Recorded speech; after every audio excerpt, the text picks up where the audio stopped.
Hello. Good morning. Hey, good morning, Erin. You are in Arizona, right? Yes. Yes. How are you today? Oh my gosh, I'm having a great Friday. Hope the news on Monday or Tuesday, was welcome, and I hope this week has been good for you. Obviously, we're thrilled to have you on the platform and wanted to take some time to be able to really tell your story. Yeah, so I'm actually originally from Minnesota, but I ended up going to college at Arizona State, which is how I ended up in Arizona in the first place. And I graduated in 2004 with a bachelor's in marketing and a certificate in international business. And I had worked retail all of high school and college, so it kind of only made sense to keep working retail. So I ended up going to work for Walgreens and did assistant manager, executive manager, dabbled in the pharmacy relations for a while, ended up going back to executive assistant manager. In 2010, I think it was, I met my husband, and we were long distance dating at the time. I was in Arizona and he was in DC. And about 6 months later, we decided if this is going to work, one of us has to move. So I moved to DC because there was more opportunity for me there, and he works for the federal government. So there was just no way that was moving. And so in 2011, we got married. In 2012, I got pregnant, and working retail management at the holidays when you're pregnant does not work. That's a no. That's a no. So I ended up quitting Walgreens to become a stay-at-home mom. And I did that until 2017. We had our second child in 16, and in 17, she's a diva. I love her to bits, but I knew I couldn't stay home with her. And I knew I didn't want to go back into retail management. So I actually went through a program in Virginia. It's called the Career Switcher Program. And it's a very fast 9-month program to get you teaching in high schools. And so I did that, and I started teaching in the fall of 2018 as an economics and personal finance teacher to mainly juniors and seniors, but there were some sophomores in there.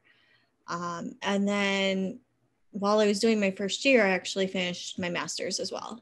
So I got a master's of education. And I did that until 2020, when right before the pandemic hit. Everyone thinks we moved because of the pandemic. We're like, no, we decided this beforehand. We decided Virginia was not where we wanted to be anymore. And being that my husband also went to ASU, and that's how we met, was through ASU alumni, the most logical place for us to go and be happy, and also take into consideration our moms, was moving to Arizona, because both moms live here now. So we have like a great family environment. However, moving here during a pandemic was probably not the smartest idea during the education front, because I don't know if you know, but Arizona ranks 48 out of 50 in education. So they're not the best education area of the country, and they're struggling because they have a lot of charter schools here. So public schools don't have funding. One of the major public districts took a $10 million hit this year and actually fired 150 teachers. Wow.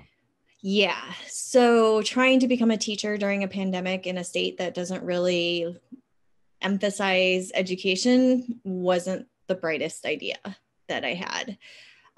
So I decided, instead of waiting for a teaching job to come along that would fit, because in addition, they also didn't transfer my license correctly, or the way I had it in Virginia. So I couldn't even teach what I was teaching without going through a ton of hoops. I decided, instead of waiting, I would just start my own business.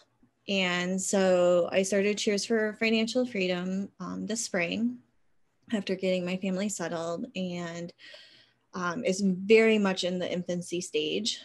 But basically what I do is I work with clients one-on-one to help them meet their financial goals. And the big things that I kept hearing in the classroom from parents was, where was this class when I was in high school? And can I take this class now? And so I've kind of translated that into Cheers to Financial Freedom, like giving anybody, whether you're 13, 35, or 80, the opportunity to learn the financial basics, like learning actually what credit is, what taxes are, why do you need insurance, and really focusing on that and tailoring the programs to them. So if they come and say, Erin, I don't know how to balance a checkbook, I'll say, okay, let's go into the banking section and see where we need to touch base so that they feel confident afterwards, just like they took a class on it. So that's literally what I'm focused on doing. Ultimately, I want to teach courses as well, which is why I tapped into Burn Along, because I feel like I'm teaching the course at 5 to 10 minute intervals. And that way they can pick and choose what they want as well. Because someone might need help in insurance, but they've got the banking section down. So, and that's where I kind of like that I can really work one-on-one with people instead of like just putting this broad class out that covers everything. And they're like, well, I get the basic, but I want to get like dive in a little bit further. Yeah. Can you, do you remember the first time you remember thinking about money? You remember even as a kid, what, Oh yeah. Remember that? Yeah. My parents divorced when I was 11. So I had a single mom working 2 jobs to get me through high school. And so I remember I always remember we never bought anything that wasn't on sale or on clearance. Like there was no regular price items ever bought in our house from as long as I can remember. I remember when I was like 15, about to turn 16, and you want to stay with your friends and like get the same clothes that they're wearing, and that was just not an option. And so my mom's like, well, if you want to wear that, guess what, you have to go get a job. And so I got a job when I turned 16. What was your very first job?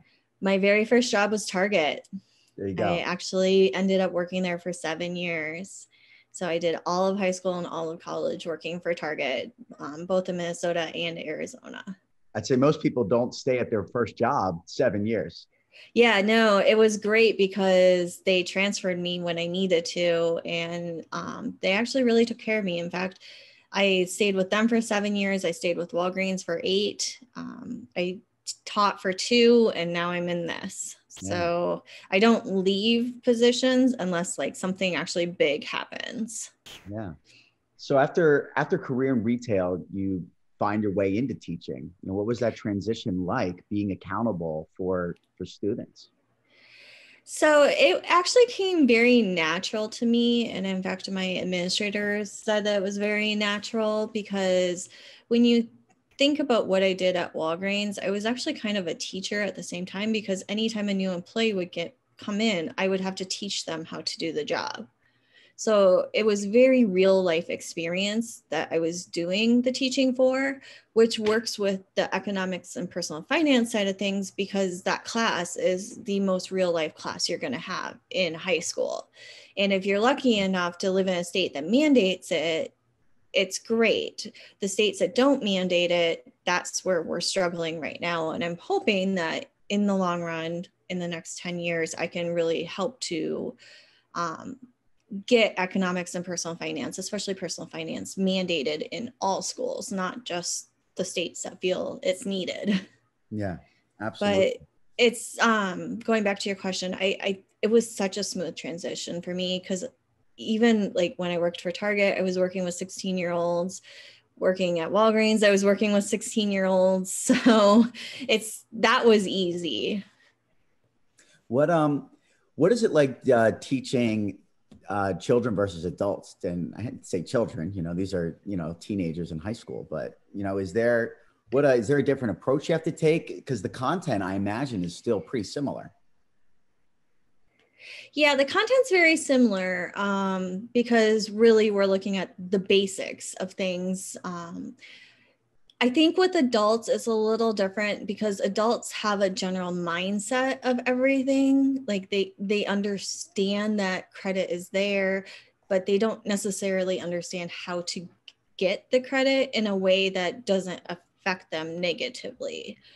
So you kind of have to go in a little bit more with the fact that, okay, these adults know what they're talking about, whereas high schoolers don't.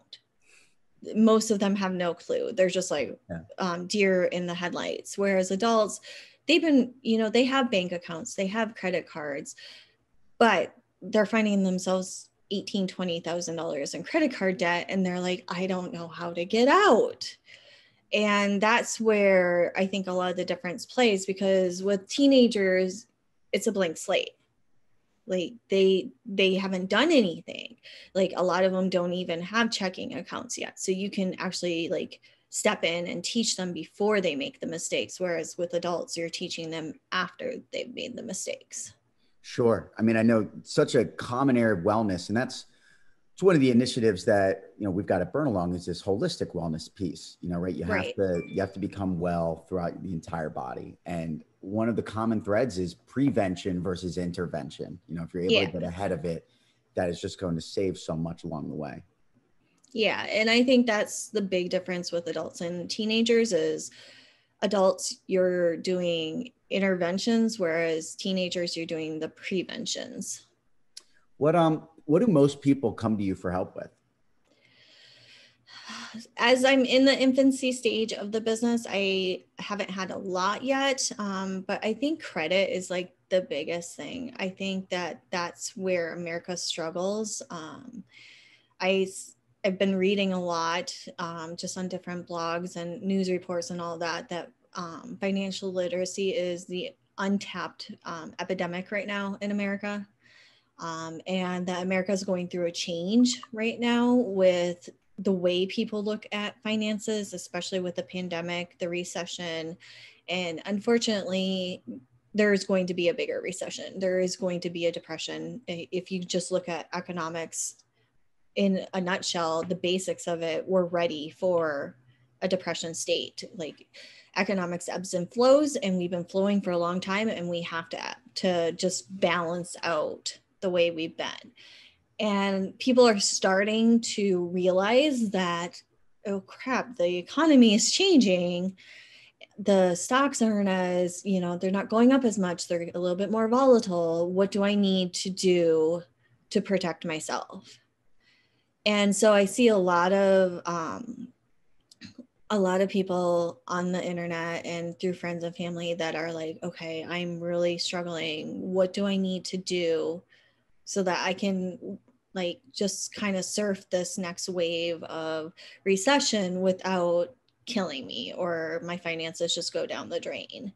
And a lot of that ties into the credit aspect, that they just either they've gotten themselves so far in credit card debt they don't know how to get out, or how do I save money so that if something were to happen, especially with the pandemic, so many people lost their jobs, including myself. I mean, mine was voluntarily, but I don't have a job that I would have had pre-pandemic.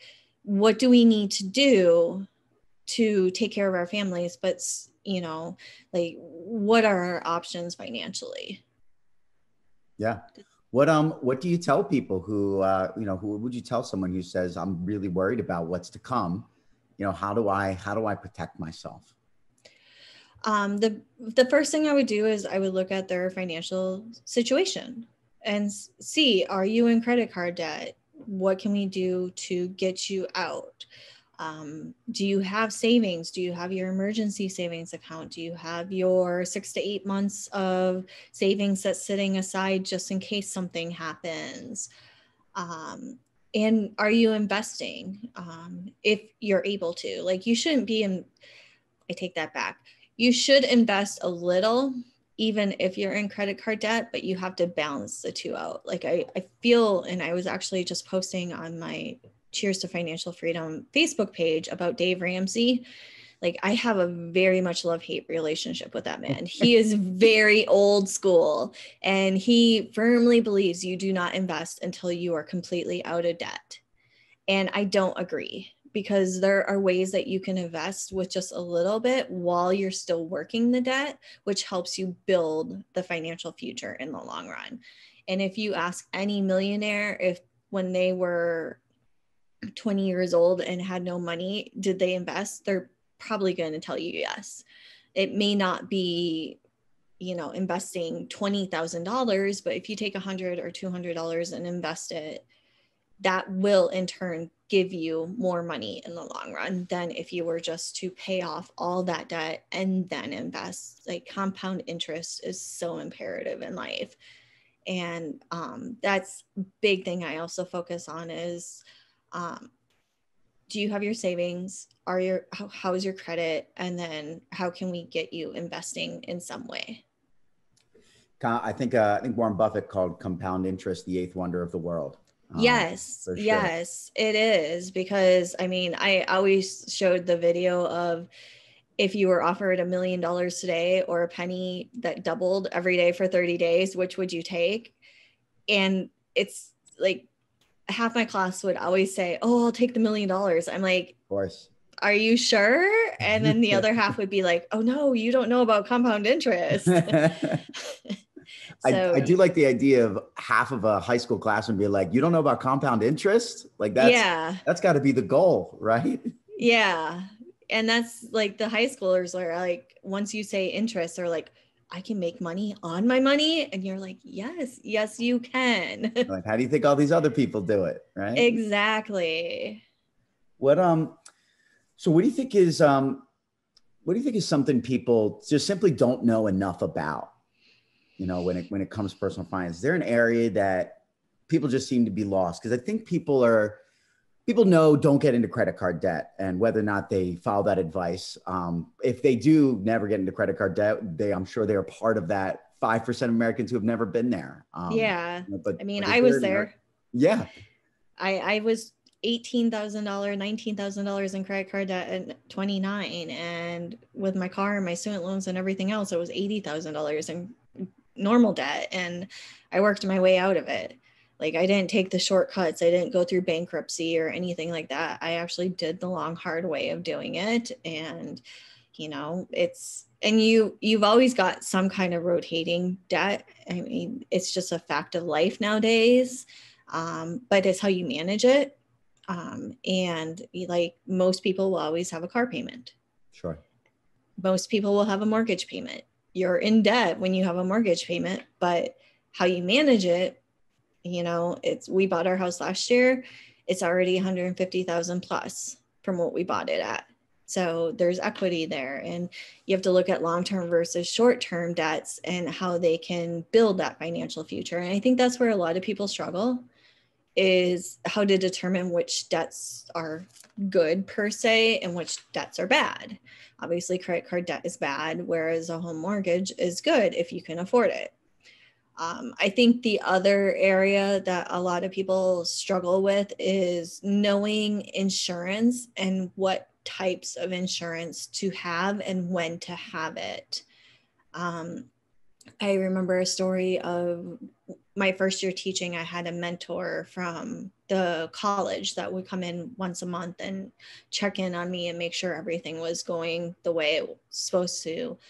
And she sat in on my life insurance talk and about why you needed life insurance, why you should do whole versus term, how much you should have. And, it was a 60-minute class that we talked about life insurance. And when the kids were working on their assignments, she's like, so I need to go home and talk to my husband about our life insurance and make sure that we're right. Cause she's like, what you just taught was incredible. And she's like, I never thought of insurance that way. And so I think a lot of people, like, when you're talking about property insurance, like, you have something that damages your home. And I use a lot of real life experiences in my classes, where in Virginia, a couple of years ago, we had a windstorm that knocked out our front porch, knocked out the actual posts on the front porch. And so we filed a claim with the insurance company, and they ended up paying for repairs, but not to replace the porch, even though the engineer had said the porch was no longer functional. And so I taught the kids, I'm like, you may not get all the money you need to fix something through your insurance company. And like, I had to fight with the insurance company just to get the money that we got.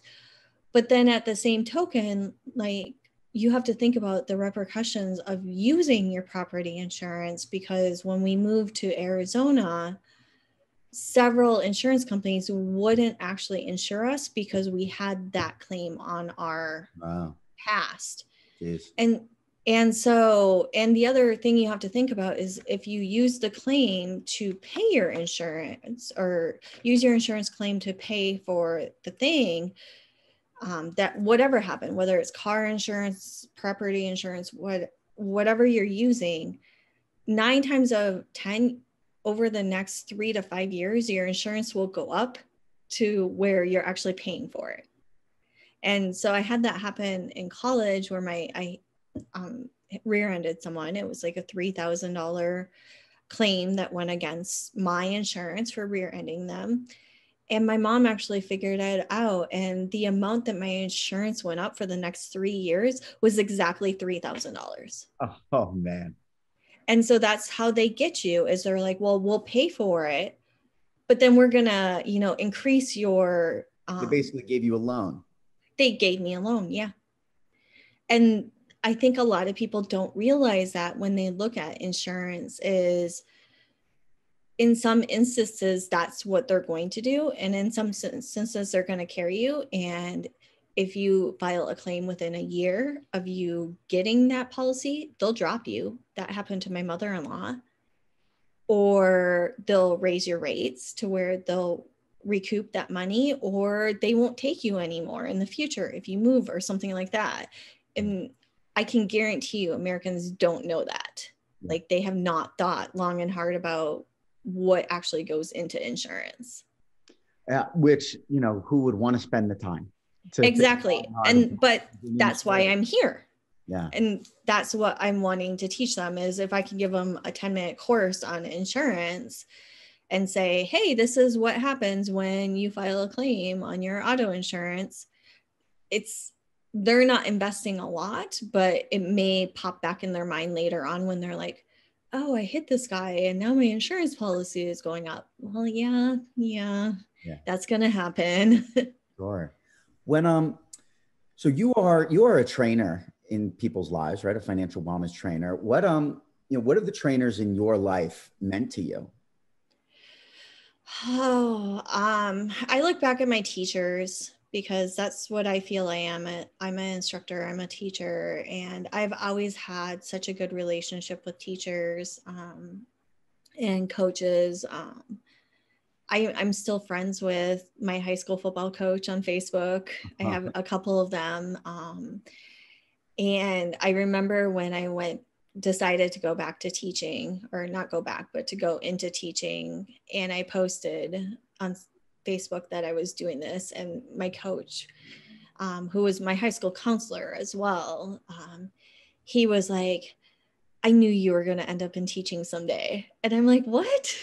I'm like, why didn't you tell me this 20 years ago when I was in high school, and you could have saved me all this time? And he's like, you just needed to do the path that got you there. And even as I kind of transition out of being in a full-time classroom every day and more working one-on-one, I still think about that, your teachers, your coaches, they're going to give you the input that you need at that moment. But if they make the impact long-term, I mean, it's been almost 25 years since I've been in a high school classroom, but yeah, I still remember what my teachers taught me back then, what my coaches taught me. It might not be verbatim what they taught me, but it's that feeling that you got when they said it. And then 25 years later, you're like, that makes sense. Like, it's finally coming around that circle. Yeah, absolutely.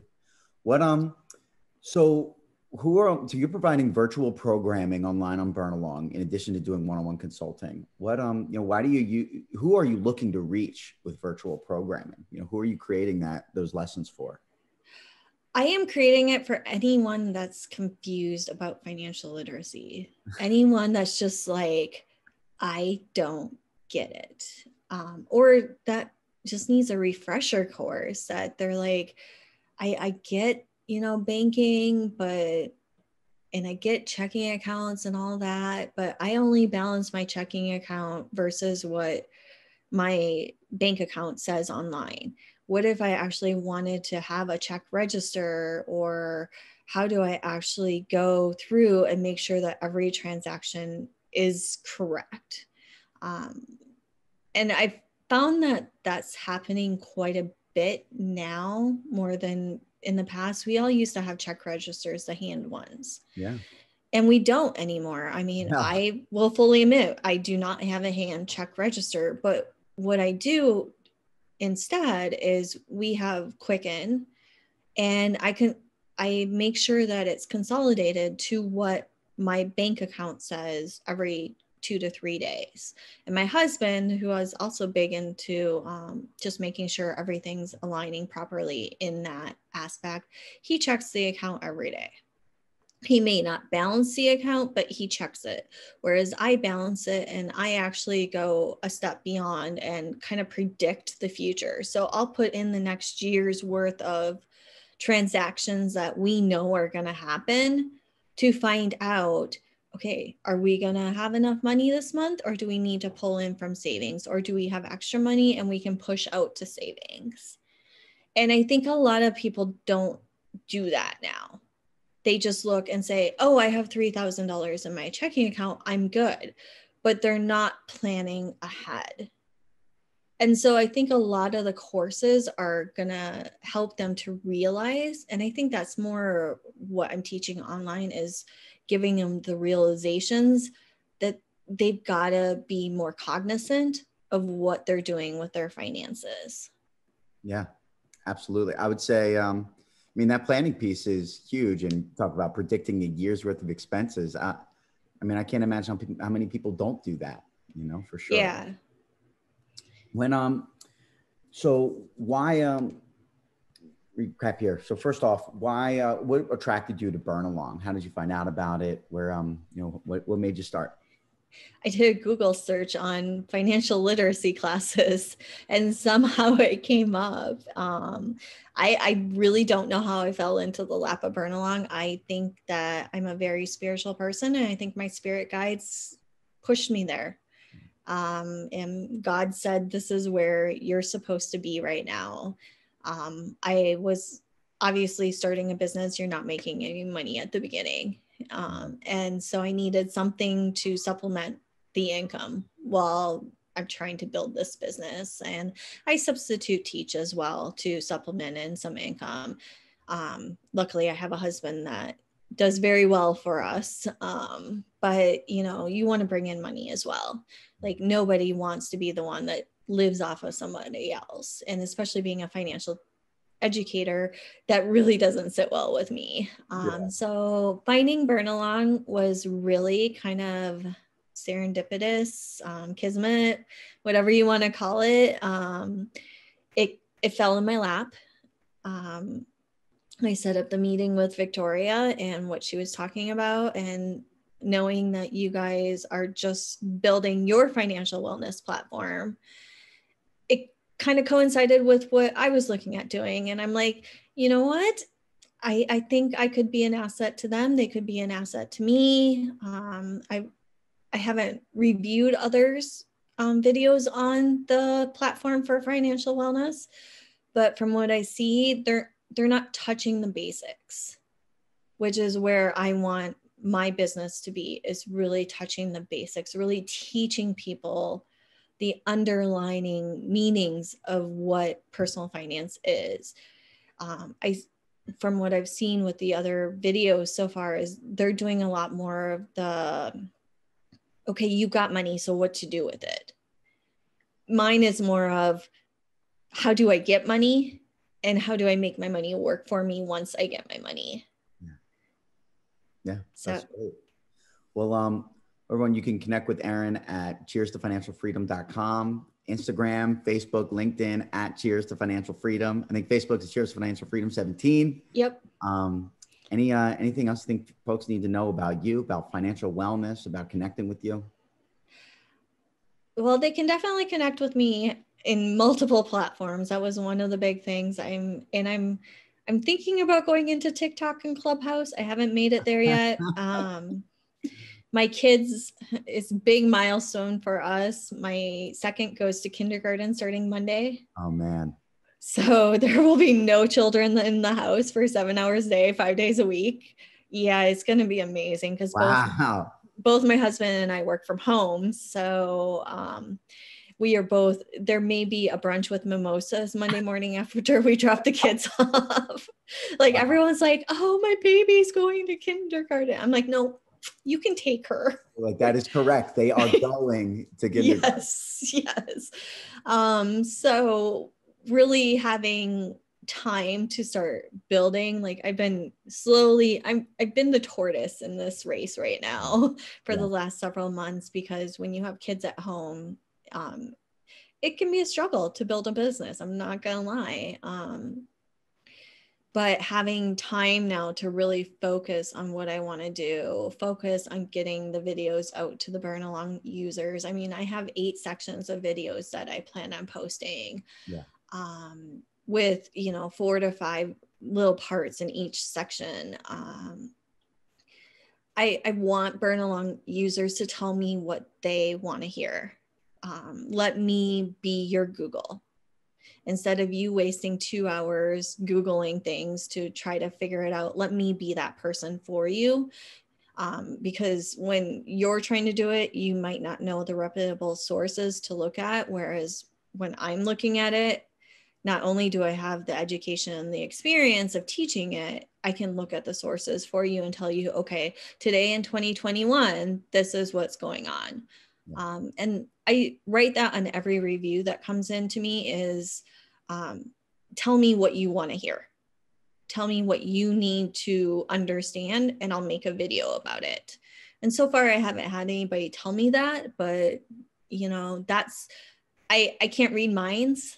So I can put stuff out there and I know it's touching people, but if there's like a specific area of content that you're looking at where you're like, oh, I really wish you would do that, I would love to do that for you.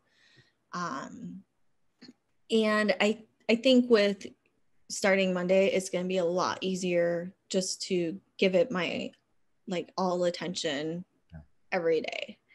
So I'm really hoping that the users will come to me and really say, hey, I'm really struggling in this area. Can you make a video about that? Or can we set up a consultation where we can work one-on-one? Yeah, that's great. Love that. Well, thank you so much, Erin. Really appreciate your time. Really appreciate you being on Burn Along, part of the family, posting things that I know are making a difference in people's lives.